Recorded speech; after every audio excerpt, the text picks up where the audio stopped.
Good afternoon. In this video, we are going to be looking at why 95% of New Year's resolutions, let me get my words out, New Year's resolutions are fitness related, but why after 3 months, only 10% think they'll actually last. So a very, very small amount. So we're going to look at why they actually fail and what we can actually do about it. Because realistically, if we want to set a goal, we want to make sure it happens. And when it comes to our health and well-being, it's something that affects everything we do and, of course, for our entire life.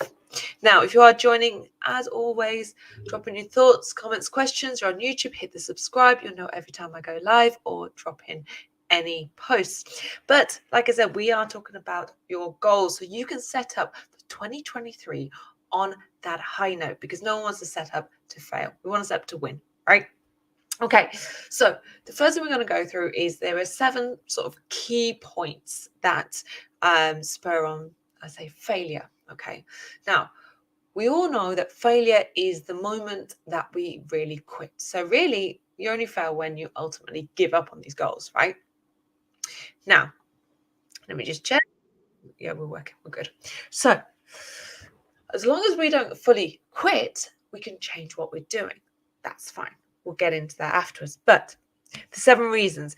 If you are on my LinkedIn and Instagram, you will have seen this already and it has hit out. But number 1 is the lack of planning and structure, because they can be very easy to go in and do something and we get very excited when something's new. Right? So when you're starting off a new routine, you're maybe trying a new recipes, things like this, it's kind of fun. Okay. And then, of course, the sort of novelty wears off. It's like the shiny object, right? And so if you haven't got a structure and a clear plan, then, of course, this can actually fall short. The second one is not really ready to change, okay? Because it can be very easy to think you want to change, you want these goals, but change is work. Okay, you have to take conscious effort. You have to start doing something new and change what you're doing.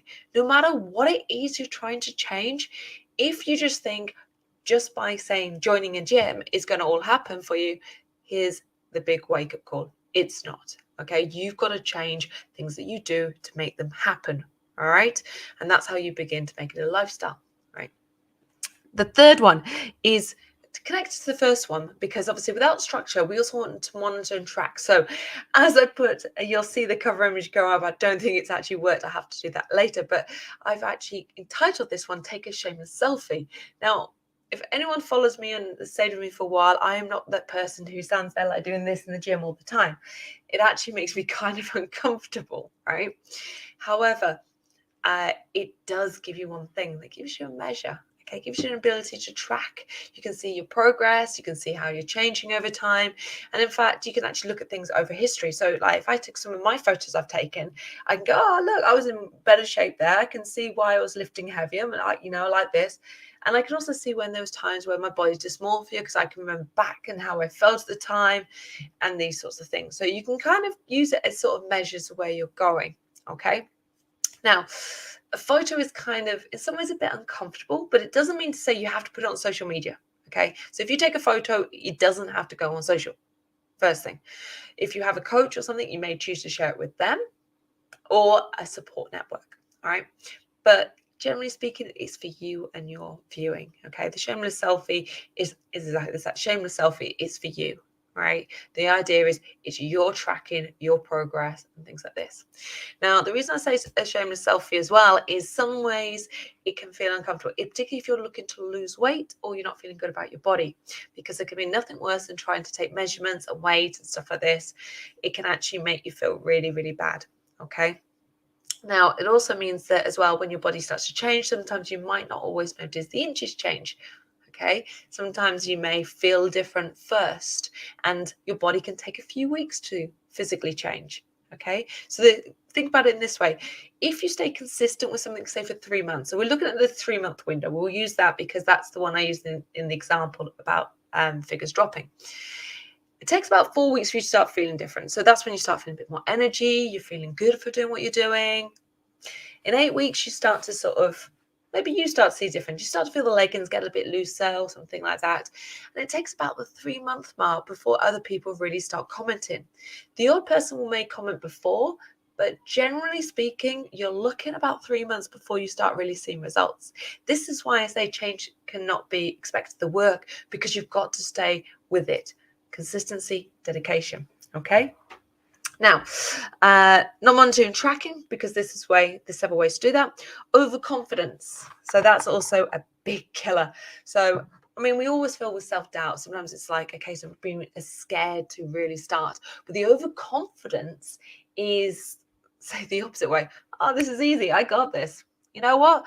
I can do this. So no worries. I can do anything, right?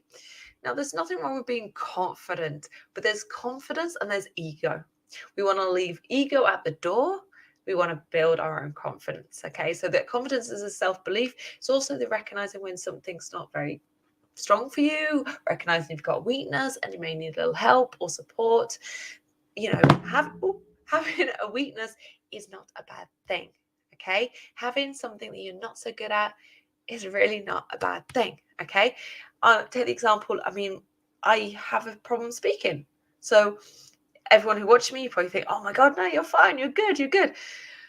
When I was 16, I made myself do theatre studies A level so I could actually practice. My teacher put me on a stage to practice and practice and practice, and I just wanted to die inside. Yes, it was the most embarrassing, hard situation for me, and it was something I had to go through. Okay, I can see other girls in the class sort of rolling their eyes that I was being made to do it again. They're like, just can't get it right. And yeah, it wasn't the greatest experience, but it was part of the journey to get me where I am. Just like when I started coming live, I had a few great friends to start getting me on live sessions. Okay, so don't be afraid to say, I'm not very good, I'm not very confident, can you help me? Okay, because that's also one of the other points, is failure can also be through lack of support. Like I said, change is hard. So when it gets to a hard day, you're busy, you're tired, maybe feeling the lack of motivation because the results aren't quite there yet, then you need help. All right, you need support. You need someone to go, come on, let's do this, let's go, let's keep going. All right, so support's very essential. So I'll put that into number 5. So number 6 is not realizing that you have to give something up. Okay, so let's take the fitness habit as our goal. It could be eating, it could be meditation, it could be something. Okay, so we want to work out, and we're going to say we're going to work out 3 times a week for 30 minutes. Okay, so that's probably about an hour and a half of our time by the time we commute and things like this, if we're not doing it at home. Now, that hour and a half is already filled by something else in your day. That could simply be having that phone, playing games. It could be just watching TV. It could be doing nothing, reading the paper in the morning. All right. You will already be filling that time, because every single morning that you get up, your day is filled with things. Okay. You fill it. But you've got to give something up to put something new in. You've got to change something. So there are a lot of times where we are wasting time. Now, if you're really honest with yourself, you will find what your thing is. Okay. I'm going to be honest. I've got this really logical game on my phone that I can get lost in for an hour or two. And if I'm really not paying any attention, I do it. It's my guilty pleasure. But then I also have discipline to say to myself, okay, I'm allowed 10 minutes. If it hits 10 minutes, I'm nearly, okay, I finished this one, I'm on to the next one. So you can give yourself parameters. It doesn't mean say you stop doing something altogether. It just means you have to maybe be more disciplined with it, or prioritize something else above it. All right. So guys, I'm nearly at the end of all these reasons why we fail. So then we can get into exactly why we want to succeed, because we want to start the year off high. Now, the last one, and I say this, is jump into the end result. Okay, because a lot of times, say we want to work out, all right, we're still in the fitness one. We want to be fitter, we want to be healthy, we want to work out 5 days a week for an hour at a time. It's great. But what then people start to do, which works out for the first week, I've got a really quiet week, so I'll start doing it this week. Every day I'm going to the gym. I've just joined the gym, so I'm going to go 5 days. You can guess, first week's great. First week it works really easy, not many people, not many meetings. And then it starts to get busy. And then, of course, by week 3, you're finding it hard to go 5 days a week because something's happened. Someone's unwell. You might have to work later. You've got a meeting. You're having to travel. whatever the reason is, it then becomes pressure. And because this is a new habit, you go, okay, it's not really important right now, I can leave it. And then you feel guilty for not going. So the next day you might go, oh, it's okay, I'll give it up for this week and I'll start again Monday. And of course, Monday hits, Monday gets busy, you kind of maybe drag stuff on Tuesday. You can see how this can quickly spiral downhill and become a non-existent habit. Okay, so this is why we need to have goals that we not only align with, we have a clear structure, we have a support network, but it's also we know exactly what we're doing overall. All right, because there's no point of saying, well, I want to go to the gym to get fitter and feel better, because what exactly does that mean? Okay, we all want to be healthier. We want more energy. We want to have focus. We want to maximize our day. You want to perform whatever it is you do. You want to improve your relationships. Okay, these are things everybody wants. It starts with your health and well-being. So if you're going to start in January 1st, like many of us will, my plan is just to keep going. I'm just going to keep going. So you may be a keep going person, or you may be I'm going to start. Okay. Now, when I talk about well-being, we know there's so much. Okay, we've got the mental practices, we've got the fitness ones, we've got the eating, we've got self-care, we've got gratitude. There are so many habits that you can take on. Okay, pick one. All right. What I would encourage you, I said not what I want you to do. It's not up to me. It's not up to me. It's up to you. What I would encourage you to do: get a pen and paper. Write down all the things that you want to do. Okay, list them all. It doesn't matter how great or big they are. Okay, just start getting the ideas out. So let the ideas flow. I like little flow charts and scribbles and stuff like this, because then I shape them up into how I want them to look. Okay, but do what works for you. Then start sort of shaping, going, okay, which one's my number one? So if it is weight loss, okay, I want to weight loss. So yeah, that's my number one. If it is, I would like to lose weight and stuff, but I need to change my job first to give myself more time. Okay, put that as number one. But that still starts with you working on you, because you've got to be confident enough to know that you can change your job, not think I've just got to do this. Okay. And so that would be much more of a mental practice. Yeah. So you might not worry so much about eating well, or, the building exercise in, but you were to go, okay, so to do this, I'm going to start off with 5-10-minute meditations every single day, or listening to some affirmations where I'm going to sort of build myself up, or expressing gratitude every day, maybe a daily gratitude practice. Okay, so this is why I would say, when we look at all the things that you really want, then prioritize them. Okay, then we're going to break down into which one. I want to get into that first one first, and what's it going to mean to get there. So take the steps that it would mean to get there. So if it is lose weight, of course, eating, exercise, all these things, but pick one thing. Okay, remember, we're focusing on one thing. So we're going to break it right the way down. So if it is exercise, going, okay, I'm going to join the gym for the first time in 3 years. Okay, I took a couple of years off at one point. We've all done it. So even if you're going back, or maybe it's your first time out, then sit there and go, okay, what's a realistic achievement for me? Right? Your goal might be 4 or 5 days a week. What's going to be realistic for day one? Okay, is it, you might consider the cost of it.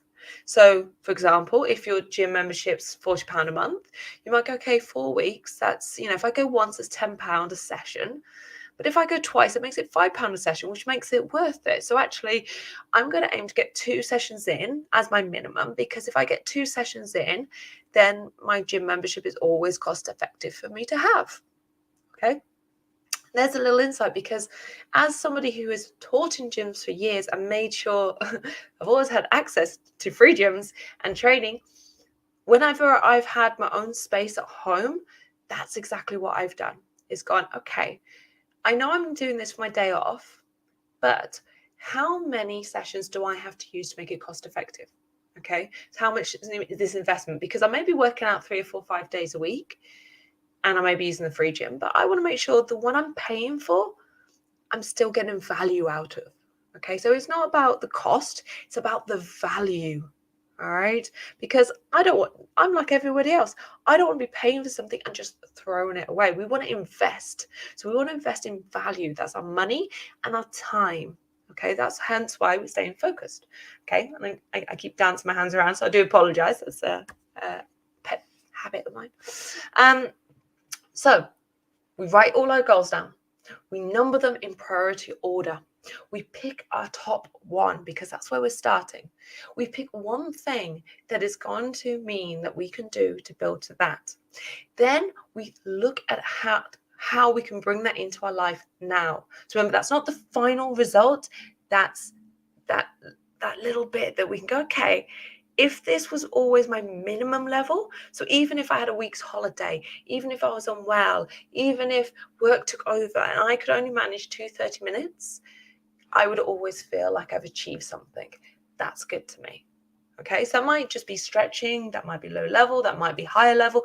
You're not setting the intensity here. You're just saying, okay, that's my minimum engagement on this. Okay. Then we bring the support in. Right? Now, the reason I say you bring it in at that point, not before, is because when you start thinking, okay, so we took the weight loss goal. You're like, I want to lose weight. And you go, okay, I need to hire a personal trainer. Okay. You might hire a personal trainer who's amazing, who knows everything about nutrition or fitness. Or you might hire one who knows some about nutrition, but loads on this training regime. Or you might have the other way, okay? So when you start to focus on exactly what your goal is, you break it down, and then you look for the support you need, okay? So you might not even need a professional help. It might be a case of, if it is the fitness thing, joining the gym and taking advantage of the free gym induction, and that is enough, okay? It might be a case where you go, I've got a friend in the office who wants to work out on their lunch break as well. Again, you're taking advantage of the people that you have around you and what investments that you want to make in terms of time, money, and the connections. Okay, remember, social connections are really important to us. So maybe it is you and your partner start doing something together, or maybe it's you start doing something separately with one friend or family member that you've not spent much time with. It can be a great way to reconnect. So like I said, you don't bring it into that late stage, because then you're only looking for the help that you need on that specific goal at the moment. Okay, we're not looking at all these others, because what you'll find is, sort of after about 2 weeks, you're starting to try and build habit maintenance mode. So you're trying to make it more autonomous and easier with less focus. So if it is the exercise, maybe for 2 weeks, you're consciously going, I have to work out twice a week for 30 minutes. And then you go, that's enough. I don't need any other help at the moment. That may have been your decision. But after 2 weeks, you take the time to review. And I say review after 2 weeks because you're starting to get a feel of where you're going. Like, you may start feeling, this is really hard. I need more support. Or I'm feeling a bit lost. What do I do? Again, it might not be you hire a trainer. It might be you go and join a class. It might be you join online classes. You might be you just pay someone for a program. Okay.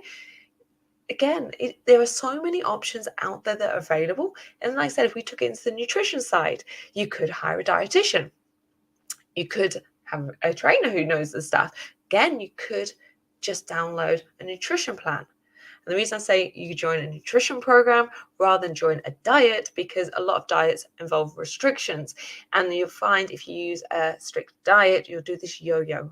Okay. So you might lose the weight, but when you finish the diet, you will end up putting it back on basically over time, and probably a bit more. And that's why I personally would never recommend any sort of shakes or juices or anything like this specifically, other than maybe throwing a few fruits and some nice veggies in a blender and make yourself a homemade smoothie. That can be a great nutritional way to get foods, but these things that you buy and they get you stuck on them. So that's my personal opinion.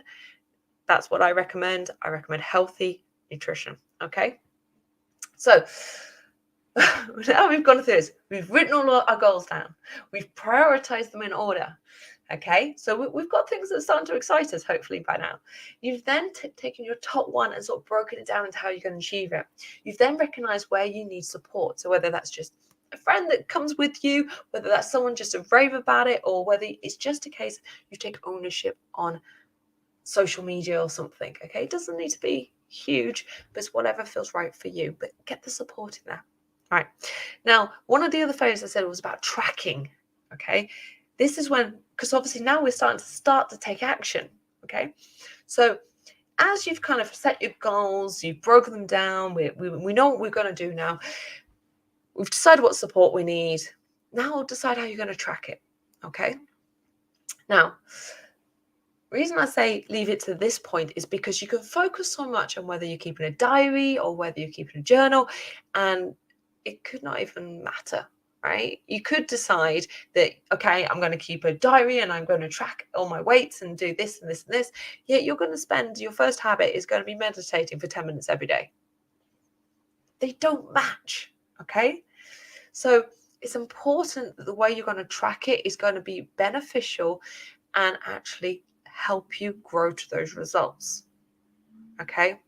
Now, guys, I know I've gone on longer than my usual here, so obviously we'll wrap it up just now, but we want to know what we're doing and keep going forwards. Okay. Because just quick refresh on the things we fail on is the lack of planning and structure, not ready to change, no monitoring and tracking, overconfidence. Okay. Let's lose the egos. Let's believe in ourselves, but lose the egos. Not realizing what change means. So not that we have to give something up. No support, and then jumping ahead. So this is why I say we focus on the big things. We break it down to what we actually is number one. We break down the one thing we're going to do. We then see how we're going to what sort of one thing that can really do to fit into our lives now, which inspires a little change, but not huge amounts. So we don't want a huge resistance. We then get the support we need. So we get a friend or whoever. We then recognize how we're going to track it. Okay. So that's where we're going to monitor, whether it is a diary, whether it is a training record, so you can keep training logs, whether it is photos, or whether you just want to keep yourself a progress report. Okay, so journaling, writing, these sorts of things are really, really good. You can also do voice recordings and things like that using your phone. So once we've got all of these done, I just lost my thing. So obviously we're not just, because then that way we'll have the planning, we'll have the structure, we'll have monitoring, tracking. We'll have the support that we need. We'll obviously not be jumping to the end, to the desired results. So again, you can see how we're breaking all these down. And of course, obviously the overconfidence, we're breaking it down. So of course we can break down the ego with that. Now, when we look at the not ready to change, that should already be squished when we sort of look at the goal that we want, okay? Because ultimately, if we have the goal, we have some motivation. Then we need the dedication to make it happen, which takes consistency of action, all right? Now, once you have this goal, you either want it or you don't. It is that simple. I am direct, I am honest, and I'm telling you straight how it is. If you've written a goal down, if that goal matters to you, then let's work for it. Okay, because sitting there and looking at it like it's that pretty cake in the shop window, who cares, right? And I'm being brutally honest because I've done this to myself. I've had to do things with honest and other people, but these excuses that we make are the ones that actually limit the results that we get. And we can sit here in a year's time and go, I still want to do that. Okay, let's do it. And again, we can do this cycle. And that's why so many set a 95% set fitness or health activity goals, but after only 3 months, only 10% think they're real. Okay, you've got to be real with yourself. Okay, don't think, okay, I'd like that, but it's not for me. No, you can achieve anything you want. You just have to want it bad enough. Okay, because it takes change, it takes being uncomfortable. There are things we have to face and go through. That's why support is so important, tracking is so important, and being clear on our goals is so important. Okay, so these are all key things that we want to achieve, and just make sure I haven't missed anything on my little notes here. Okay, because really what we should be spending in Q1, Okay, so Q1 is the hardest quarter of the year. Okay, it's where we're setting these goals, but we're also bringing them to life. Okay, because we want a lifestyle. Okay, now you've probably heard it takes 21 days to build a habit. Now, it only takes 21 days to start to build a habit if it's a small little one that you've probably not really done much for. Okay, it can take up to 287 days of being consistent to build a habit. Okay, that's from some research I found. So it does take a time. Okay, now you can choose to stay conscious with it, or you can choose to let it slip by. If it slips, oh well, we slipped today. You don't have to wait till next Monday to pick it back up. Okay, neither do you have to feel guilty for having a day that's not perfect. None of us are perfect. None of us make it to every workout that we plan to. None of us eat healthily as we want all the time. I went for lunch with my friend yesterday and I sat and ate burger and chips. Not gonna lie, that's what I ate for lunch. And then when I got home, it was so late. By the time I finished, it was I think hummus on toast. It really wasn't my greatest day of food, but I woke up this morning. I had my breakfast. I obviously did a climb, went to work out. A day is a day. Okay, you can change the lifestyle if you always reflect back. So, like I said, if you take 2 weeks and then reflect back, but then also every month, take a real reflection. Is this action still moving me forwards? Okay, you need to stay consistent with it for at least 2 months. Okay, before we start seeing maybe, because what happens, you start doing this and you start plateauing. So what you want to do is you need to stay consistent with it. And then sort of about that 6 8 weeks, it starts to tail off. Okay. And that's when we start making changes. Hence the 3 months is sort of the maximum mark.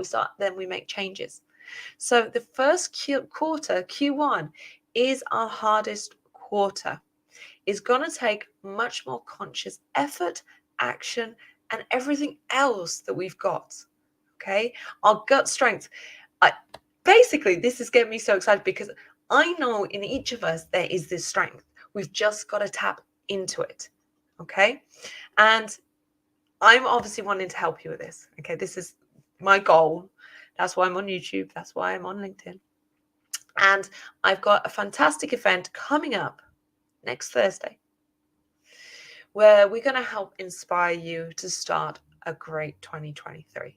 Okay, so this is all about your goals, your settings, so set yourself up for success. Okay, if you've gone through all this process as well, guys, if you go through all this big goals and writing it all down, and then you suddenly get to the end of January and you're like, oh shit, I'm not where I want to be. There's nothing wrong with picking it up and going again. Okay, because remember, failure is the minute we quit, not the minute we review, adapt, and change. That is what actually strength is, because that's us going, actually, that's not really working. That's kind of taking me off the wrong path, or that doesn't fit my lifestyle, or whatever reason. Okay, because the only constant in life is change. So we have to adapt and flow with it. Hence why we take the time to review, we become aware, we self-reflect. Okay, so hopefully this has been useful to you guys. There's some value in this about reflecting on your goals, setting yourself up. And of course, like I said, next Thursday, I'm going to be joined by two amazing gentlemen. And we are going to help you boost up the start of your 2023 with some amazing energy, some amazing positive thoughts, and of course, help you kick off a great 2023. So if you have joined me, thank you for your time. If you're on YouTube, obviously do hit the like, subscribe. Do not miss that session that obviously comes up. I will be tagging it out later today, hopefully, so that obviously you can put that in your calendar and not miss it. Otherwise, enjoy the rest of your evening and have a happy New Year.